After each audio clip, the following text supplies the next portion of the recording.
So you're going on dates, but you're struggling to find the path to the relationship that you want. Always seem to be finding and attracting guys who say they're not looking for anything serious, or they just came out of a serious relationship, or they just want someone to come round every Friday night for 32 minutes and then go home, if you know what I mean. Well, I'm going to share with you a simple yet extremely effective way to help you find the relationship that you want. This is the experience so many women are having. You've been on a bunch of first dates and a bunch of second and third dates with different guys, and no one really seems to stick. It's not that you have any unrealistically high standards. You just want someone who you have physical chemistry with, you have a few common interests, and there's real potential there to grow a friendship and a companionship. But it's like every guy that you meet just doesn't seem to be ready for a commitment. And you're like, bro, you're late 20s, early 30s, mid 30s, late 30s, early 40s, and you don't want a commitment? Like, maybe you've dated a guy for a few weeks, maybe you've been sleeping with him, and it gets to a point where you're like, hey, look, I like you, but I kind of want this just to be us. I'm not dating anyone else.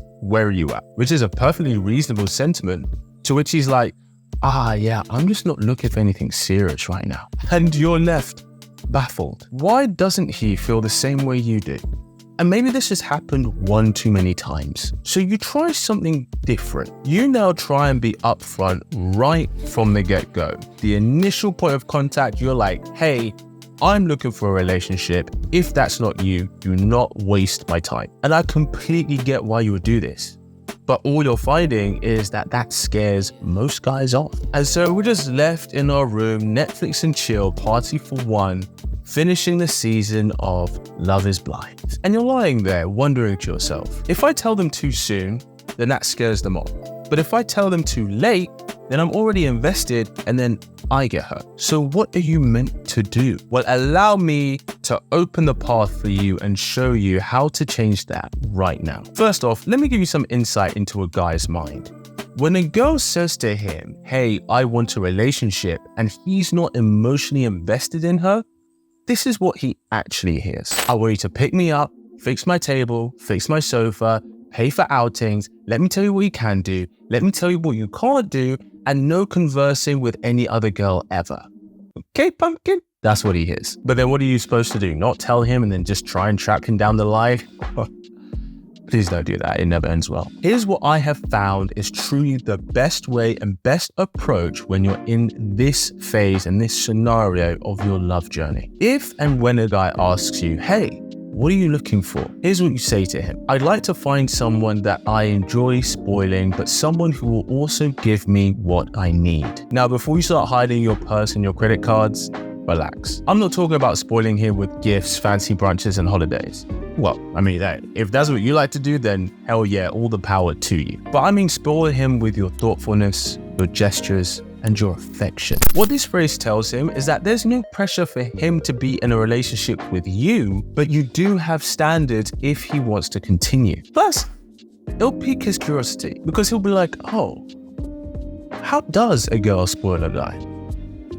Maybe I want to find out. The main theme is all about setting the precedent. There's this awesome quote from the book Circe, written by Madeline Miller, where a woman says to the man, it is marriage or nothing. Now, I'm not saying if you meet a guy over some frozen yogurt and he asks you, hey, so what are you looking for? And you're like, it is marriage or nothing, playboy. I'm not saying that. But what I am saying is that you do need to be prepared to walk away from a situation if you find out that you are both not on the same page in regards to what you're looking for. If you know that it can't turn into something that you want it to be. Instead, which I see many women try and do, is change a guy's mind. And if we're honest with ourselves, it's probably not the first time you've fallen into this trap. It's because so many girls try and change a guy's mind, that's when they get heartbroken. A guy says he doesn't want anything serious, and then the girl's like, oh yeah, nothing serious, sure, that's fine. Casual, fun, easy. When secretly, you're hoping that if you spend more time with him, if you spend more time together, create experiences and memories,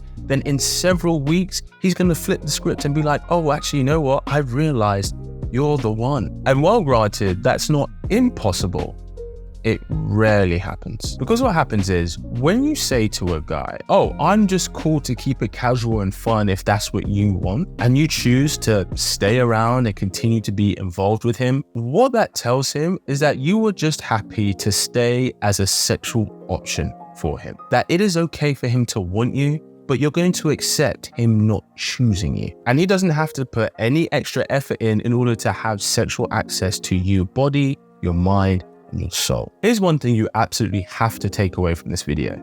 Understand that in the beginning, when you're dating a guy, you as the woman have all the power. Do not forget that. You have all the power in the beginning. Usually when two people start dating, usually the guy is interested in having the physical connection first, whereas the girl is more interested in establishing the emotional connection first. The guy would like to have the physical connection without having to invest too much in the emotional, whereas the girl would like to have the emotional connection without having to invest too much in the physical. And then what you get is this really nice balance of opposing intentions and forces that actually works out great in the long term. Let me explain. I'm talking about the Chinese concept and philosophy of yin and yang. Let me give you a story that happened to me as proof of exactly what I'm talking about. I was out with a few friends and we went to this bar and club, this really nice bar and club, right, in Mayfair, which is West London. And we were having drinks, having a dance, and there was some really gorgeous girls there. But there was one particular girl who was catching the eye of every guy in the club's eye. She was hot, attractive, pretty, beautiful, you name it. And a lot of guys fancied her and were looking at her, but a lot of guys were very clearly intimidated by her level of attractiveness. And me being me, I was just like, well, if no one else is gonna do it, guess I have to. Yeah. I really have no shame. Maybe that's not a good thing. So I ended up going over there, ended up introducing myself, and then we started to have a conversation. Of course, I got us a couple of drinks and stuff. One conversation led to another, and then eventually we started dating. Now I'm a guy, I put my hands up, right? My initial intention was from a place of the physical. I approached her because I found her physically attractive. But her initial intention was about the emotional. She cared more about what I did, who I was, where I came from. What is it about me that makes it different from all the other guys? So the first couple of months we were dating, we were hanging out a lot, but we didn't have sex straight away. I mean, granted, we did some stuff, but we didn't have sex, right?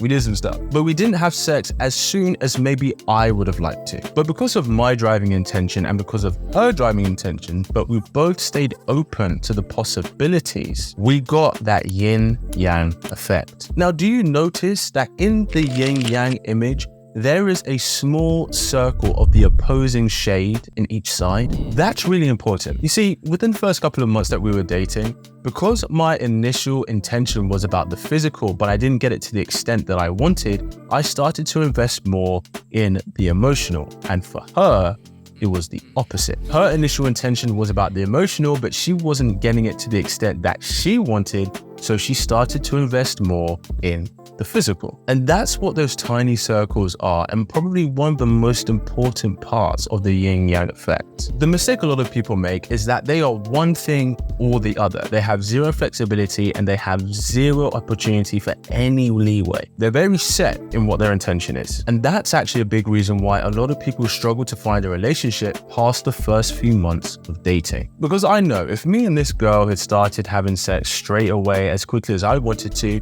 we probably wouldn't have ended up lasting as long as we did. But because we both had our separate intentions while open to the possibility of the other, we ended up being together for about 10 times longer than maybe it could have been. Now, don't get me wrong, I'm not saying that girls never want the physical aspect, because y'all know you can be sexual deviant if you want to. And I'm not saying that guys don't want the emotional aspect, because even the strongest masculine of male men still need some emotional support. But if you know from the beginning that you want a relationship, you need to play your part of being the yin to his yang. If you want something you've never had, you have to do something you've never done. And by doing these things, you will immediately filter out any of the guys who are just in it to hit it and quit it. Now, you may be thinking, okay, but you're seeing a guy now and you're worried that if you start to apply this, he may be one of the guys who's filtered out. And I completely get your concern.